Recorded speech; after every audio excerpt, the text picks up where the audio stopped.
تو اس طرح کا سلسلہ کہ قریش کا بھی پیچھے تذکرہ آیا، آپ کی ولادت میں غیبی جو سلسلے تھے کہ سورۃ فیل میں اس کا تذکرہ بھی آیا، اور آپ نے معاشرے کو کس چیز پہ کھڑا کیا سورۃ الہمازہ میں اس کا تذکرہ بھی آیا، آپ جس دین کے اوپر تھے وہ سارے دین کی بنیاد کیا ہے سورہ عصر میں اس کا تذکرہ بھی آیا، آپ نے اس دین کی بنیاد پہ کھڑا کیسے کیا ہے سورہ تکاثر میں اس کا تذکرہ بھی آیا کہ غفلتوں سے پاک کر کے کھڑا کیا ہے۔ تو یہ غفلوں سے پاک کیوں ہو گئے، سورہ قاریہ میں اس کا تذکرہ بھی آیا کہ قیامت کی تیاری ان کو دی گئی، اور وہ قیامت کی تیاری کیسے دی گئی، ان کو مطلب ایسا بندہ بنایا گیا جو ذمہ دار شہری تھے، جو ایمان والے تھے، اسلام والے تھے، انسانیت تھی ان میں، اور ان کو ڈرایا گیا تھا کہ ایک زلزلہ آنے سے پہلے تم تیاری کر لو۔ وہاں سے کردار چلتے چلتے چلتے چلتے سورۃ الکوثر میں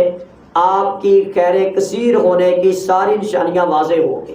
وَرَفَعْنَا لَكَ ذِكْرَكَ کی نشانی بھی، خاتم النبیین ہونے کی بھی، رحمت للعالمین ہونے کی بھی، اللہ آپ کو ضائع نہیں کرے گا اس پر بھی، اللہ آپ کو کامیاب کرے گا اس پر بھی، جو آپ کے راستے پہ چلے گا وہ کبھی گمراہ نہیں ہو سکتا اس پر بھی، لَقَدْ كَانَ لَكُمْ فِي رَسُولِ اللَّهِ أُسْوَةٌ حَسَنَةٌ یہ سب سے بہتر طریقہ اس پر بھی، نماز کا طریقہ بہت اچھا اس پر بھی، زکوٰۃ کا طریقہ بہت اچھا اس پر بھی، قربانیاں دین کے لیے دینا بہت اچھا اس پر بھی، اور جو اپنے اصول پہ ڈٹا رہتا ہے خواہ جتنے بھی مشکل معاملے آئیں، بہاریں آئیں، خزائیں آئیں، کچھ مرضی ہو، اس کا عقیدہ کھجور کے درخت کی طرح مضبوط ہوتا ہے، اس کا تنا مضبوط ہوتا ہے، اس کی جڑیں مضبوط ہوتی ہیں، اور اس کا اخلاق مضبوط ہوتا ہے، کوئی پتھر بھی مارے تو پھل دیتا ہے، میٹھا کھجور جیسا انسان کو بہار بھی آئے تو کھڑا رہتا ہے، خزاں بھی آئے تو کھڑا رہتا ہے۔ تو یہ ساری چیزوں کا کردار سورۃ کوثر میں ذکر کر کے پھر آپ کو بتایا کہ آپ اس مضبوط کردار پر ہو۔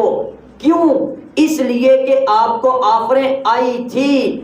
کہ آپ کو سرداریاں مل جاتی ہیں، آپ کو آفریں آئی تھی کہ آپ کا مشن اگر نکاح کرنا ہے تو کسی مرضی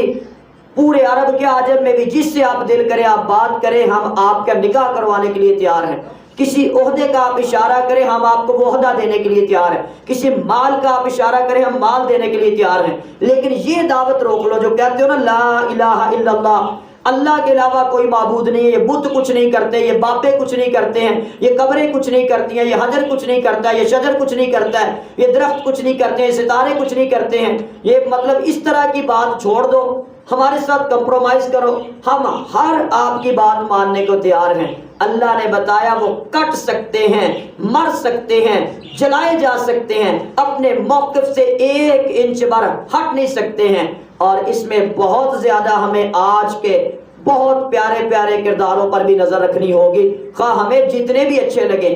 فلاں خدمت خلق میں اس معیار پر ہے، فلاں اس معیار پر ہے، فلاں اس معیار پر ہے، لیکن اگر توحید کا معیار متزلزل ہو گیا تو پھر باقی سارے معیار ختم ہو گئے۔ آپ نے ہر معیار پہ کمپرومائز کیا تھا، لیکن قل یا ایھا الکافرون لا اعبد ما تعبدون پر کمپرومائز نہیں کیا تھا۔